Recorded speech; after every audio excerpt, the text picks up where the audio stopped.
இந்திய அரசில் பாசிச சாயல் உள்ளதா என்பது குறித்து இன்றும் விவாதிக்கப்படும் ஒரு முக்கியமான அரசியல் கேள்வி.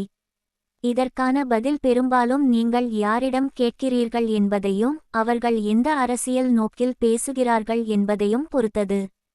அதாவது, சில விமர்சகர்கள் பாசிசத்தின் கீழ்காணும் அம்சங்களை இந்திய அரசிலும் பார்க்க முடிகிறது என்று கூறுகிறார்கள். 1.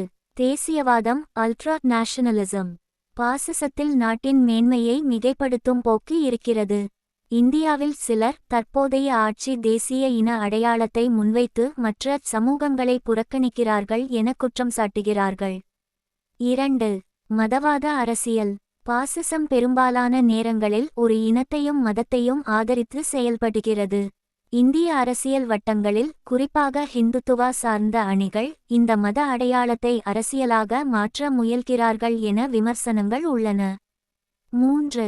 சிறுபான்மை உரிமைகள் மீது தாக்கம். பாசிச ஆட்சி எதிர்மறையான இனங்களை அல்லது மதங்களை அடக்க முயலும்.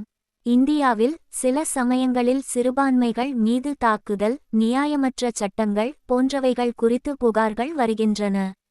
4. ஊடக கட்டுப்பாடு மற்றும் விமர்சன குரல்களை அடக்கல். பாசிச அரசுகளின் முக்கிய அம்சம் கருத்து சுதந்திரம் குறைதல்.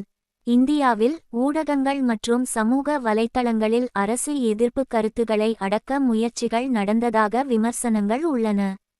ஆனால் இந்தியா இன்னும் ஒரு ஜனநாயக நாடாகவே இருக்கிறது. தேர்தல்கள் நடைபெறுகின்றன, பல்வேறு கட்சிகள் செயல்படுகின்றன, நீதிமன்றங்கள் தலையிடுகின்றன. பாசிசம் என்பது முற்றிலும் எதிர்மறையான, ஒரே தலைவரை மட்டுமே கொண்ட அடக்குமுறை.